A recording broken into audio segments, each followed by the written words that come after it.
Gĩikaro-inĩ kĩa mbere kĩa mũnini wa President Kithure Kindiki kũhũngwo nĩ andĩki a mohoro kuma oya wabici gatagatĩ ka maũndũ marĩa meyumĩrĩtie nĩ hamwe na ũteti wa kĩrĩma, ũndũ ũrĩa wonekete gwĩthema biũ kwĩingĩrania naguo.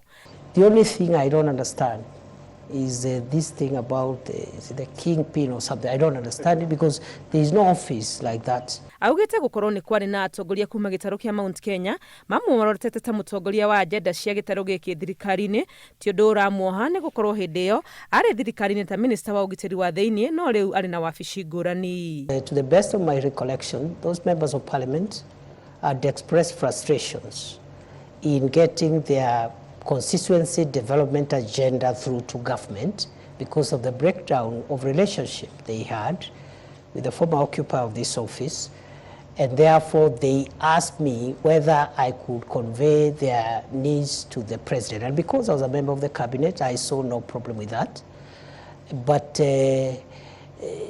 whether or not they would continue asking me to convey their messages, it's up to them to decide. Gũkorwo arĩ mũnini wa president nĩ gĩturwa kũringana nake kĩramũiga gĩkĩro-inĩ kĩa bũrũri, no ũguo akauga wĩra wake nĩ gũtungata a Kenya othe atekwenderera kana gũthutũkania icigo imwe. He is an office of the republic, unlike other leaders, for example, who have a subnational mandate.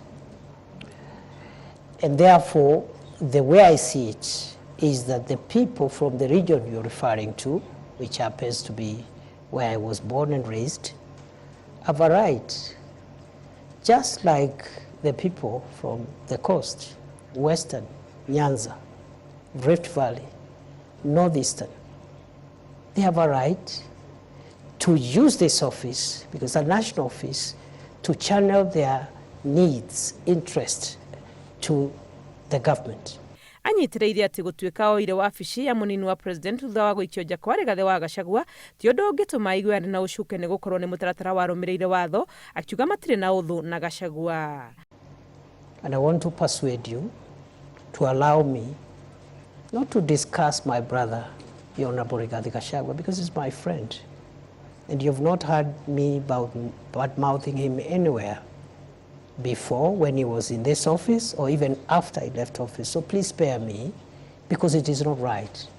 It is wrong to start comparing myself with the predecessor or someone who occupied this office now or in the past, or a person who would occupy it in the future. Are you being cautious, Your Excellency? Gatagatĩ ka ũrugarĩ wa ũteti ũrĩa ũrathiĩ na mbere bũrũri-inĩ, Kindiki arauga kĩrĩa kĩramũrĩa mũtwe ihinda-inĩ rĩrĩ nĩ ũrĩa egũkinyanĩria wĩra ũrĩa ehokeirwo na ũrĩa ehĩtire kũruta kũrĩ mũingĩ wa bũrũri. And what is really occupying me is the desire to discharge those obligations, because the expectations of the people of Kenya, the expectations of the president are so high. If I started occupying myself with ideas of what will happen, I don't know when, I'll be the most unsuitable person to be seated before you today.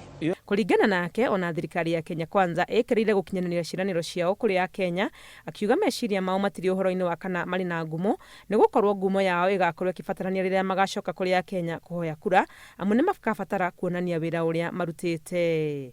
Ngĩribotera Inooro TV, rĩtwa rĩakwa nĩ Wangui wa Mwangi.